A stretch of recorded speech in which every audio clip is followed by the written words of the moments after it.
बातम्यांपासून ते राजकारणापर्यंत प्रत्येक घडामोडीवर बारीक नजर ठेवणारा तुमचा हक्काचा लोकल न्यूज प्लॅटफॉर्म ठाणे दर्पण, ठाण्याचं खरं प्रतिबिंब. कळवा खाडीत बुडणाऱ्या एका 30 वर्षीय तरुणाचा अग्निशमन दलाच्या 2 जवानांनी धाडसी बचाव करून त्याचा जीव वाचवलाय. याबाबत अग्निशमन अधिकारी संदीप कदम आणि वाहन चालक गणेश गवारी यांचे धाडसी कामगिरी केल्याबद्दल महापौर शर्मिला पिंपळकर व महापालिका आयुक्त सौरभ राव यांनी कौतुक केले. आज सकाळी 11:30 वाजण्याच्या सुमारास साकेतोड परिसरातील खाडीत नौशाद मेहरूम हे पाण्याचा अंदाज न आल्याने बुडू लागले. ही घटनेची माहिती मिळताच ठाणे नगर पोलीस आपत्ती व्यवस्थापन कक्षाचे कर्मचारी, अग्निशमन दलाचे अधिकारी व जवान तसे वाहतूक पोलीस घटनास्थळी दाखल झाले. बचाव कार्यासाठी आपत्ती व्यवस्थापन कक्षाचे पिकअप वाहन, अग्निशमन दलाचे रेस्क्यू वाहन आणि जीप तैनात करण्यात आली होती. दरम्यान अग्निशमन केंद्र अधिकारी संदीप कदम आणि चालक गणेश गवारी यांनी प्रसंग सावधान राखत तात्काळ खाडीत उडी घेतली. अग्निशमन जवान आणि आपत्ती व्यवस्थापन कक्षाच्या कर्मचाऱ्यांच्या मदतीने सुमारे 15 मिनिटांच्या अथक प्रयत्नानंतर नौशाद मेहरूम यांना सुखरूप बाहेर काढण्यात यश आले. संबंधित व्यक्तीची मानसिक स्थिती व्यवस्थित नसल्याचेही प्राथमिक तपासात निदर्शनास आले. बचाव करण्यात आलेल्या व्यक्तीला पुढील कार्यवाहीसाठी ठाणे नगर पोलिसांच्या ताब्यात देण्यात आले आहे. गेल्या काही दिवसांपासून ओला ॲपच्या नावाखाली अनेक बोगस आणि नियमबाह्य पद्धतीने कॅब व्यवसाय चालवला जात असल्याच्या तक्रारी वाहतूक सेनेकडे प्राप्त झाल्या होत्या. यामुळे परवानाधारक वाहन चालकांचे मोठे आर्थिक नुकसान होत असून प्रवाशांच्या सुरक्षेचाही प्रश्न निर्माण झाला आहे. या पार्श्वभूमीवर महाराष्ट्र नवनिर्माण वाहतूक सेनेने या गंभीर विषयाची दखल घेत संबंधित प्रशासनाला कारवाई करण्यास भाग पाडले. आंदोलनादरम्यान आरटीओ प्रशासनाने तात्काळ कारवाई करत अनेक बोगस पद्धतीने चालणाऱ्या ओला कॅबची तपासणी केली. नियमांचे उल्लंघन करणाऱ्या वाहनांवर दंडात्मक कारवाई करण्यात आली असून संबंधित चालकांना मेमो बजावण्यात आलेत. या कारवाईमुळे अवैध प्रवासी वाहतुकीला मोठा आळा बसणार असून कायदेशीर व्यवसाय करणाऱ्या वाहन चालकांना न्याय मिळण्यास मदत होणार आहे. महाराष्ट्र नवनिर्माण वाहतूक सेना ही नेहमी सर्वसामान्य वाहन चालक, टॅक्सी चालक आणि वाहतूक व्यवसायाशी निगडीत घटकांच्या हितासाठी संघर्ष करते. भविष्यातील बेकायदेशीर वाहतूक व्यवसायाविरोधात अशाच पद्धतीने कठोर भूमिका घेतली जाईल असा इशाराही यावेळी देण्यात आला आहे. या आंदोलनाप्रसंगी महाराष्ट्र नवनिर्माण वाहतूक सेनेचे सरचिटणीस अनिक झोळेकर, ठाणे जिल्हाध्यक्ष अजित डोके, ठाणे जिल्हा चिटणीस संजय भुजबळ, शहर संघटक श्री अशोक तंटक यांच्यासह वाहतूक सेनेचे अनेक पदाधिकारी, कार्यकर्ते व सभासद मोठ्या संख्येने उपस्थित होते.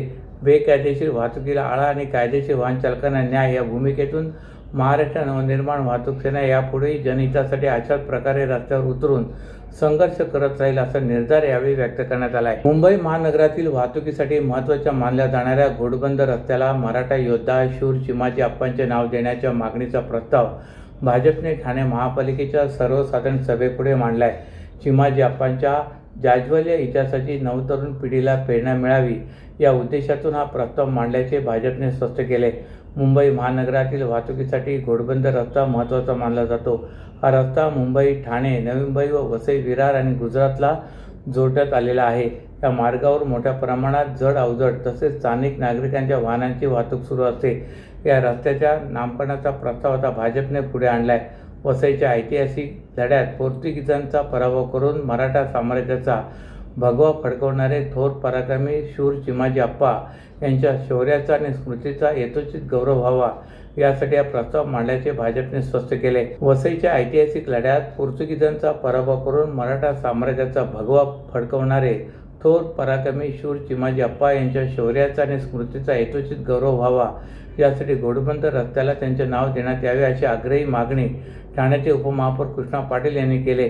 तशी प्रस्तावाची सूचना त्यांनी पालिकेच्या सर्वसाधारण सभेपुढे मांडली असून याबाबत मुख्यमंत्री आणि उपमुख्यमंत्री यांनाही त्यांनी पत्र दिले आहे. तुमच्या व्यवसायासाठी खेळते भांडवल, क्षमता विस्तार, आधुनिकीकरण आणि यंत्रसामग्री खरेदीसाठी विश्वसनीय ओव्हरड्राफ्ट सुविधा, कर्ज मर्यादा 7 कोटींपर्यंत, जलद मंजुरी, 120 महिन्यांचा परतफेडीचा कालावधी, TJSB ODS drop against property, TJSB सहकारी बँक लिमिटेड, भरोसे का बँक, भविष्य का बँक. तुमच्या व्यवसायासाठी खेळते भांडवल, क्षमता विस्तार, आधुनिकीकरण आणि यंत्रसामग्री खरेदीसाठी विश्वसनीय ओव्हरड्राफ्ट सुविधा, कर्ज मर्यादा 7 कोटींपर्यंत, जलद मंजुरी, 120 महिन्यांचा परतफेडीचा कालावधी, TJSB ODS drop against property, TJSB सहकारी बँक लिमिटेड, भरोसे का बँक, भविष्य का बैंक. तुमच्या व्यवसायासाठी खेळते भांडवल, क्षमता विस्तार, आधुनिकीकरण आणि यंत्रसामग्री खरेदीसाठी विश्वसनीय ओव्हरड्राफ्ट सुविधा. कर्ज मर्यादा 7 कोटींपर्यंत.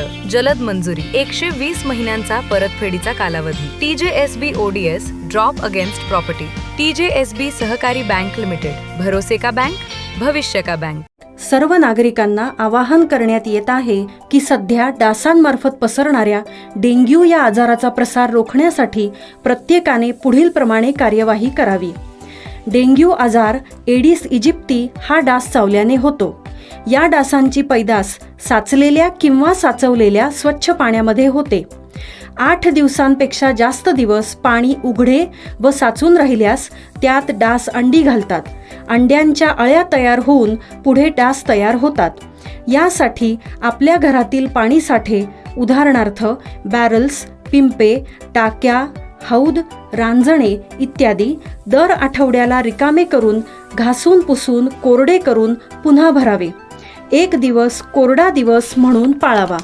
पाणी साठ्यांना घट्ट झाकणे बसवावीत किंवा जुनी साडी, चादर, धोतर यांनी बांधून झाकून ठेवावीत, म्हणजे डास त्यात जाऊन अंडी घालणार नाहीत. घराच्या गच्चीवर, आजूबाजूला, अंगणात कोठेही पाणी साचू देऊ नये. भंगार सामान उघड्यावर टाकू नये.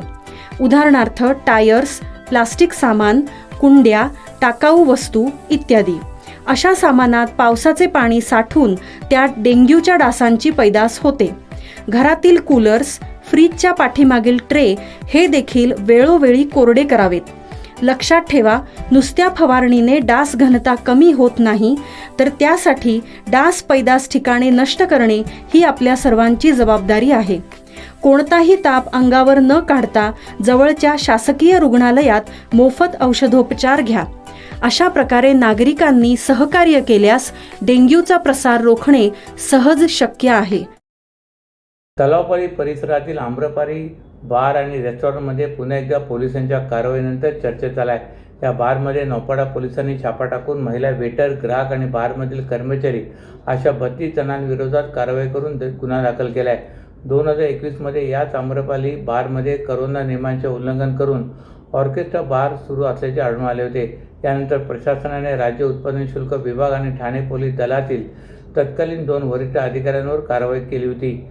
तलावपाडी परिसरात आम्रपाली बार अँड रेस्टॉरंट 13 जूनला रात्री बारमध्ये महिला वेटर तोकडे कपडे परिधान करून ग्राहकांसमोर विभत्स वर्तन करत असल्याची माहिती नौपाडा पोलिसांना प्राप्त झाली होती.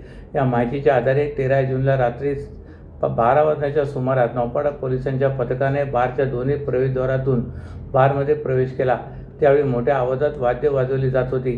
तसेच महिला वेटर ग्राहकांजवळ जाऊन विभत्स वर्तन करत होत्या. त्यानंतर पोलिसांच्या पथकाने प्रकार थांबवून महिला वेटरची चौकशी केली. एकूण 33 जणींना पथकाने ताब्यात घेतले. त्यानंतर पथकाने बारच्या 2 व्यवस्थापकांसह 9 कर्मचाऱ्यांची चौकशी करून त्यांना ताब्यात घेतले. या बारमध्ये मुलुंड, वागळे इस्टेट, लोकमान्यनगर भागातील 5 ग्राहक उपस्थित होते. पोलिसांनी या कारवाईत 700 रुपयांची रोकड जप्त केली आहे. 2021 मध्ये याच आम्रपाली बार अँड रेस्टॉरंटमध्ये नियमांचे उल्लंघन सुरू होते.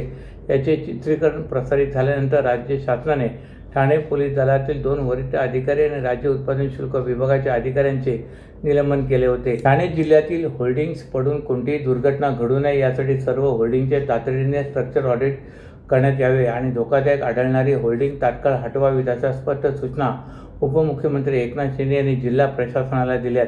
पावसाळ्यात नागरिकांच्या सुरक्षेला सर्वोच्च प्राधान्य देत कोणतीही जीवितहानी होणार नाही यासाठी सर्व यंत्रणांनी सतर्क राहून काम करावे असेही त्यांनी सांगितले. ठाणे जिल्ह्यातील मान्सून पूर्व तयारीचा आढावा घेण्यासाठी उपमुख्यमंत्री तथा ठाणे जिल्ह्याचे पालकमंत्री एकनाथ शिंदे यांच्या अध्यक्षतेखाली बैठक पार पडली.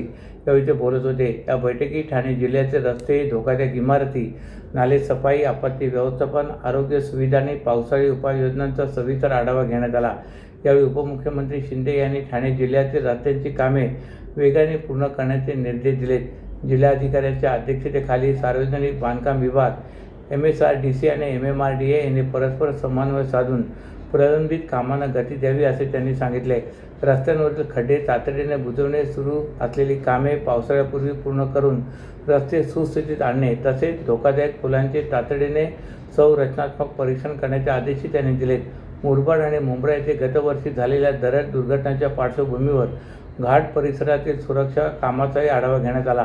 दोन्ही ठिकाणी सुमारे 70% काम पूर्ण झाले असून उर्वरित कामे तातडीने पूर्ण करण्याच्या सूचना त्यांनी दिल्यात. यंदाच्या मान्सूनमध्ये 0 जीवितहानी हे उद्दिष्ट ठेवून सर्व विभागाने एकत्रितपणे आणि अधिक दक्षतेने काम करावे अशी अपेक्षा त्यांनी व्यक्त केली.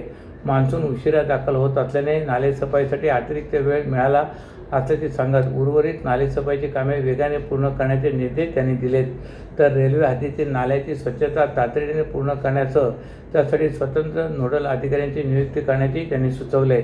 अशाच नव्या आणि ताज्या बातम्यांसाठी ठाणे दर्पणच्या पेजला लाईक करा आणि फॉलो करायला विसरू नका.